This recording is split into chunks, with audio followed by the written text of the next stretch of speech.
kamu masuk surga bukan karena amalmu. Kata Nabi, kamu masuk surga bukan karena amalmu, bukan karena ritualmu.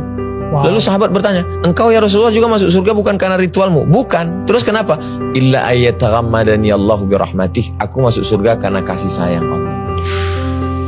Jadi kalau kita beramal beribadah itu karena kasih sayang Allah, kan beda dengan karena ketakutan.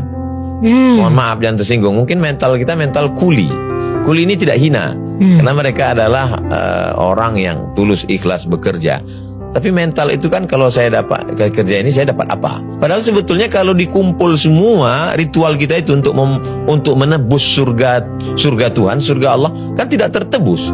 Bagaimana mungkin seorang Abdul Somad yang hidup 63 tahun, potong tidur, potong kerja, potong ini, berapa persen dari ritual ibadahnya untuk menebus surga yang kekal selamanya? Kan nggak bisa. Terus masuk surga itu kenapa? Karena kasih sayang Allah. Kalau dia masukkan kita ke surganya karena kasih sayangnya, lalu kenapa kita nggak punya kasih sayang? Saya kalau ngobrol sama banyak teman muslim saya gitu ya, mereka sangat fokus banget sama pahalanya, ya kan? Jadi oh ya biar dapat pahala lebih banyak supaya nanti di surga dan lain-lain. Tapi kalau misalnya tadi Nabi sempat bilang bahwa orang masuk surga bukan karena amalnya, tapi karena kasih sayang Tuhan. Jadi apa pahala yang selama ini mereka kumpulkan gitu? Karena pahalanya sebanyak-banyak yang mereka kumpulkan, yang nggak akan cukup juga. Bang Daniel, pemula ini dia mikirnya belum nyampe di situ. Jadi untuk tahap pemula ini dia masih nanya, saya kalau kerja 1 jam berapa ya? Kamu $2. Terus kalau per hari, kalau kerja malam ada bonusnya nggak? Untuk pemula memang begitu. Teknis. Iya. Ya. Kalau dia mau jalan, dia mau mikir, mau merenung, mau belajar, nanti dia akan keluar dari lingkaran pahala itu kepada merindukan kasih sayang. Tapi karena dia jalan di tempat, keilmuannya di bidang yang lain, dia S1, S2, S3, pangkatnya naik terus dari golongan 2A, 2B, 2C sampai 4E. Tapi proses pemikiran beragamanya jalan di tempat. Anak kecil terjebak di tubuh orang dewasa, berbahaya. Kalau kamu nggak sholat, masuk neraka. Kalau kamu minum, masuk neraka. Kalau kamu mau masuk surga, berarti kamu mesti banyak baca Quran. Itu tidak salah bagi pemula.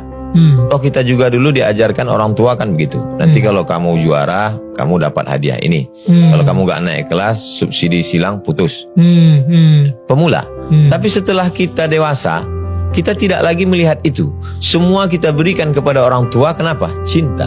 Ambillah ini semua, Mak. Apa yang mau nih ambillah. Kenapa? Karena aku tidak bisa membalas sekali teriakanmu saat melahirkan aku. Jadi perlu kedewasaan. Jadi sekarang banyak anak-anak yang terjebak di tubuh orang dewasa. Cara berpikirnya, berpikir anak-anak.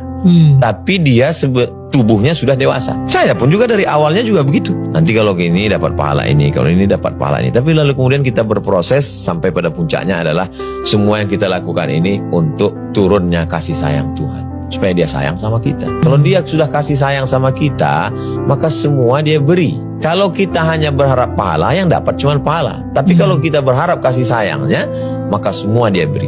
Ada orang tua. Nanti kalau kamu masuk kelas, gaji jajannya segini. Kalau nanti ranking 1, hadiahnya ini. Dapatnya cuma itu.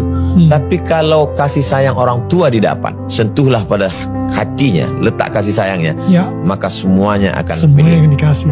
Tidak lagi hubungan ganti rugi. Tidak barter. Transaksional ya. Hubungan kita dengan Tuhan itu bukan barter, transaksional. Saya ngerti sih, karena dulu saya transaksional banget soalnya. Ada yang lebih mengerikan lagi, dia angkat Tuhan sebagai direkturnya. Kalau saya buat gini, gaji saya begini.